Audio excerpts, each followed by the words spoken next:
한 푼 한 푼 모으던 통장이 어느 순간 멈춰 있다는 분. 사실 1억이 아니라 3억에서 모든 게 달라집니다. 100만원, 500만원, 1000만원, 1억. 다들 이 구간을 몇 년씩 끌고 옵니다. 그런데 이상하게 3억 직전에 와서 통장이 멈춰버려요. 자기 무게로 굴러가기 직전의 눈덩이를 본인 손으로 멈춰 세우는 분들이 그만큼 많기 때문입니다. 왜 3억이 분기점인지, 거기서 무너지는 사람과 눈덩이를 본 궤도에 올린 사람의 차이가 무엇인지 이 영상에서 정확하게 짚어드리겠습니다. 끝까지 보시면 지금 자신이 어느 구간에 서 있는지 자가 진단까지 되실 겁니다. 안녕하세요, 똑똑박사입니다. 구독과 좋아요 꾹 부탁드립니다. 자, 그러면 1억이랑 3억이 도대체 뭐가 그렇게 다르냐? 이 질문부터 풀어보겠습니다. 저는 돈을 늘 눈에 비유합니다. 처음 100만원, 500만원을 모을 때는 손바닥 위에 떨어진 눈송이입니다. 손에 쥐자마자 체온의 노가 사라져요. 1000만원 단위로 올라오면 그제야 한 줌 눈가루가 됩니다.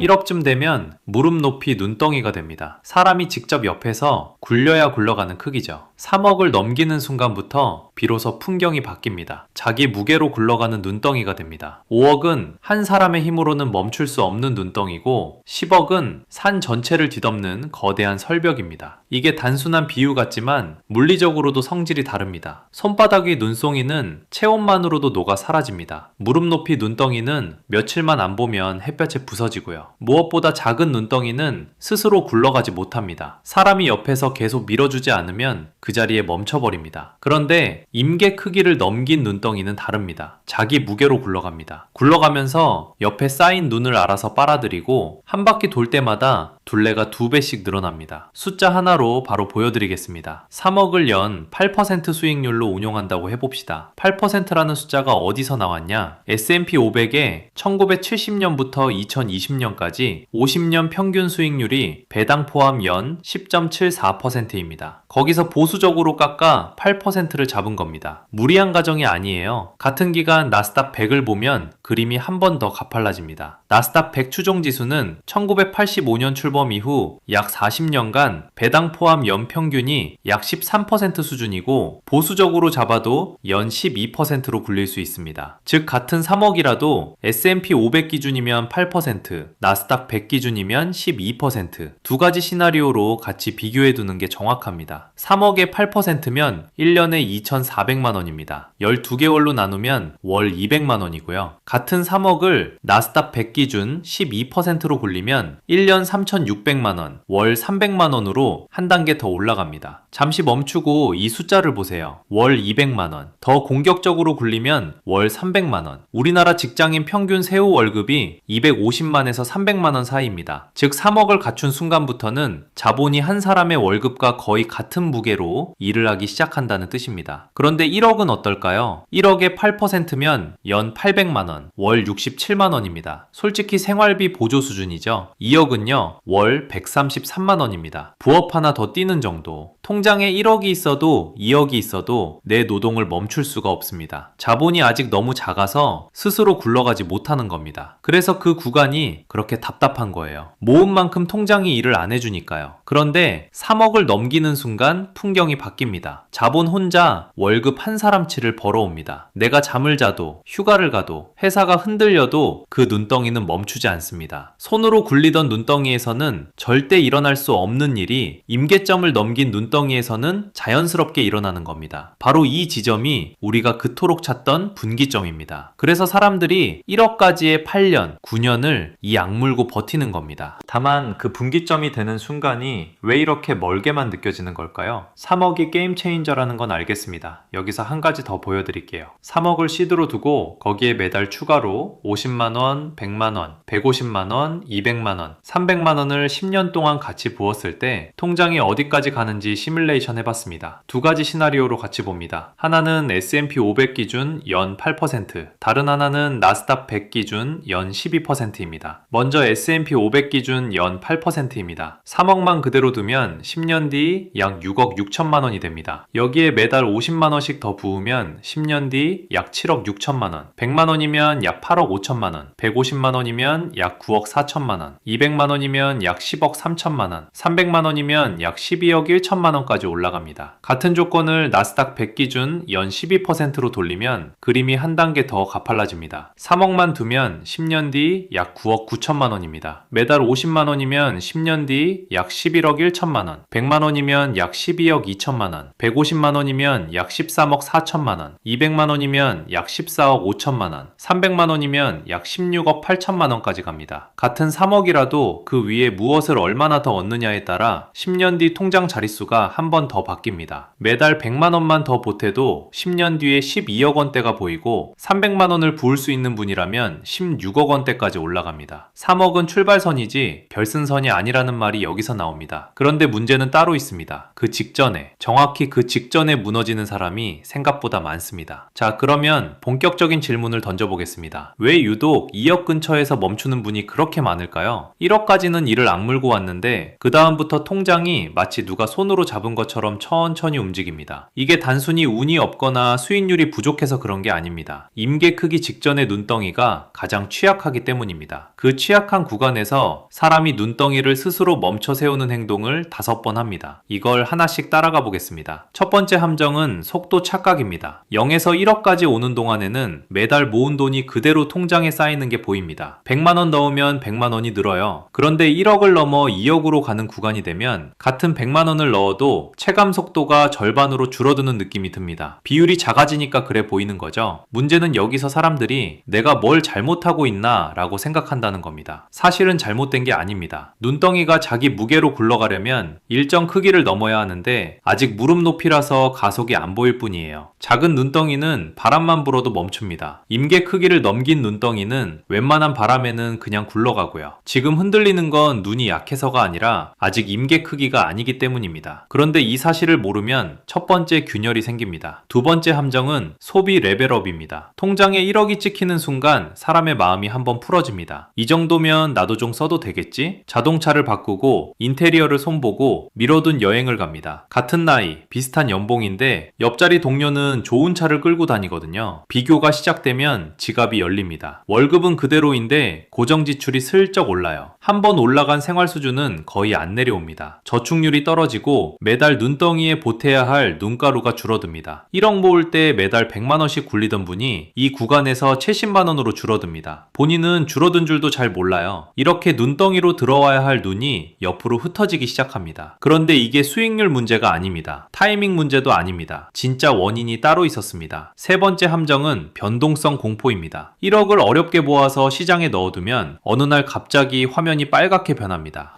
2020년 코로나가 터졌을 때 미국 S&P 500이 한 달 만에 33.9% 떨어졌습니다. 1억을 넣어둔 사람의 통장에서 3천만 원이 사라진 겁니다. 5년 동안 모은 돈이 한 달 만에 증발했어요. 이때 사람의 손이 움직입니다. 그냥 안 보고 버티면 회복되는데 손이 먼저 매도 버튼을 누릅니다. 여기서 무서운 게 하나 있어요. 손실이 50% 나면 원금을 회복하려면 100% 수익이 필요합니다. 2배가 올라야 본전이 된다는 뜻이에요. 한번 빠져나오면 그 회복 구간을 통째로 놓치게 됩니다. 눈덩이가 임계 크기까지 가려면 변동을 견뎌야 하는데 변동이 무서워서 굴리던 손을 놓아버리는 겁니다. 두 번째 균열이 여기서 생깁니다. 네 번째 함정은 부동산 편중입니다. 한국 가계는 자산의 75%가 부동산에 묶여 있습니다. 금융자산 비중은 24.8%밖에 안 돼요. 미국은 32%, 영국은 51.6%입니다. 우리만 유독 집에 자산이 몰려 있습니다. 50대 평균 자산이 6억쯤 되는데 그 중에 바로 굴릴 수 있는 금융자산은 1억 5천만 원 정도밖에 안 남습니다. 집은 깔고 앉아 있으니까 자본소득을 만들지 못해요. 매달 월세가 들어오는 것도 아니고 8% 수익률로 굴러가는 것도 아닙니다. 자산 숫자는 커 보이는데 실제로 굴러가고 있는 눈덩이는 1억 5천만 원짜리 뿐인 거예요. 아파트에 묶인 돈은 굴러가는 눈덩이가 될 수 없습니다. 통장이 3억 직전에서 멈춰 보이는 이유 중 절반이 여기에 있습니다.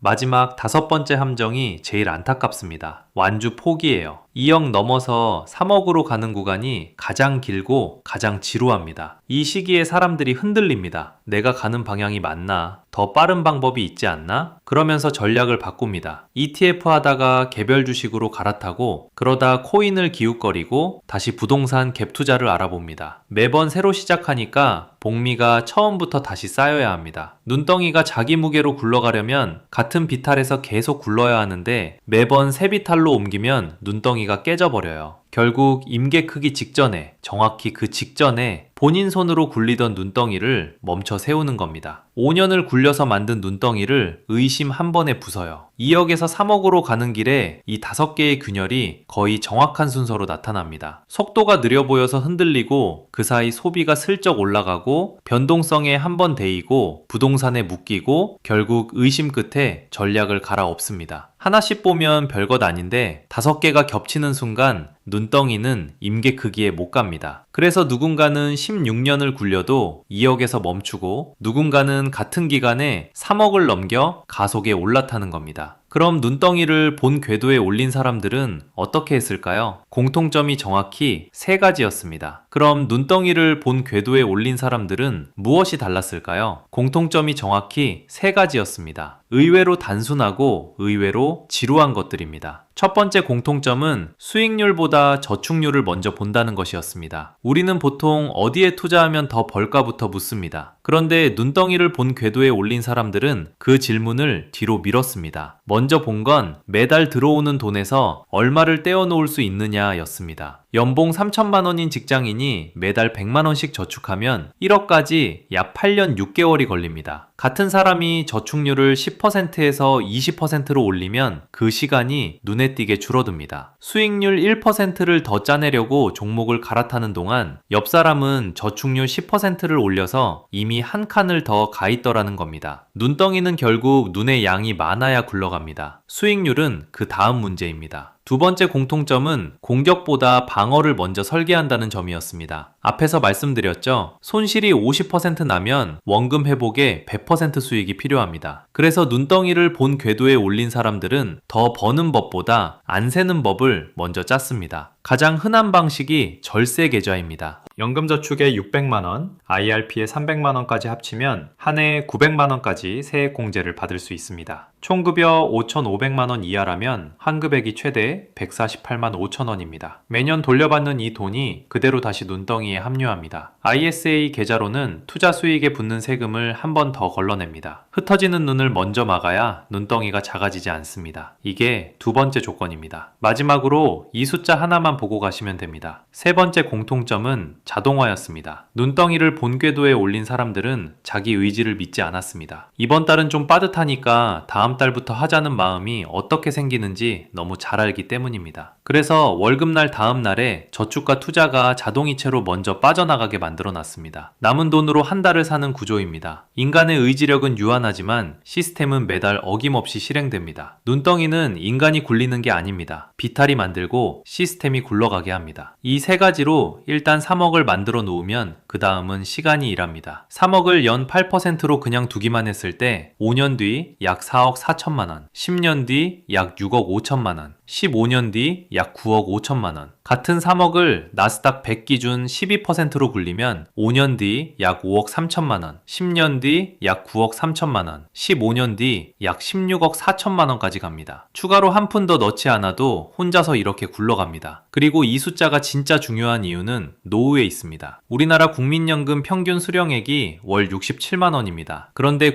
국민연금공단이 조사한 노후 적정 생활비는 개인 기준 월 197만 6천 원입니다. 격차가 130만 원입니다. 이 130만 원을 어디서 메워야 할까요? 자식이 채워주는 시대는 이미 지났고 일을 더 오래 하는데도 한계가 있습니다. 결국 자본이 대신 벌어주는 수밖에 없습니다. 3억이 연 8%로 만들어내는 월 200만 원이 바로 그 격차를 정확히 메웁니다. 3억은 부자의 숫자가 아니라 노후 보후의 최소 안전선입니다. 그럼 지금 여러분은 어느 구간에 서 있을까요? 여기까지 따라오신 분들은 이미 절반은 통과하신 겁니다. 핵심만 다시 정리하고 갈게요. 3억은 단순한 숫자가 아니었습니다. 자본이 처음으로 노동소득과 같은 무게를 갖기 시작하는 분기점, 통장이 무릎 높이 눈덩이에서 자기 무게로 굴러가는 눈덩이로 성질이 바뀌는 지점이었습니다. 1억은 월 67만원, 2억은 월 133만원에 머무르지만 3억부터 굴러가는 속도 자체가 달라집니다. 그런데 그 분기점이 되기 직전에 굴리던 눈덩이를 스스로 멈춰 세우는 분들이 많습니다. 5가지 함정이었죠. 속도가 느리게 느껴지는 착각, 자산이 늘면 지출도 따라오르는 소비 레벨업, 단기 변동성에 흔들려 매도해버리는 공포, 부동산에 묶여 굴러가지 못하는 자산 편중, 그리고 마지막 정체 구간에서 전략을 바꿔버리는 완주 포기. 이 5가지 중 하나라도 짚히는 게 있다면 지금이 바로 점검할 타이밍입니다. 반대로 눈덩이를 본궤도에 올린 분들의 공통점은 정확히 3가지였습니다. 수익률보다 저축률을 먼저 올렸고, 공격보다 방어를 먼저 설계했고, 의지력 대신 자동화에 맡겼습니다. 눈덩이는 사람이 굴리는 게 아니라 비탈과 시스템이 굴러가게 한다는 것, 이 한 문장이 전부입니다. 여기서 2가지만 부탁드릴게요. 첫째, 지금 순자산이 얼마인지 댓글에 적어보세요. 한 줌 눈가루인지 무릎 높이 눈덩이인지 자기 무게로 굴러가기 직전인지 같이 확인해 봅시다. 숫자를 적는 순간 처음으로 자기 위치가 보이기 시작합니다. 둘째, 이 영상 저장해두고 6개월 뒤에 다시 보세요. 그때 여러분이 어느 구간을 통과했는지 확인됩니다. 3억 직전에서 멈춰있는 게 여러분만의 이야기는 아닙니다. 수십억이 내 통장으로 갈지, 눈앞에 보이는 욕심으로 2억에서 멈출지, 그것은 여러분의 선택입니다. 같은 길을 같은 속도로 통과하고 있는 분들이 댓글창에 함께 모여 있을 겁니다. 혼자 가는 길이 아니라는 것, 그것 하나만 기억해 주세요. 다음 영상에서 또 뵙겠습니다.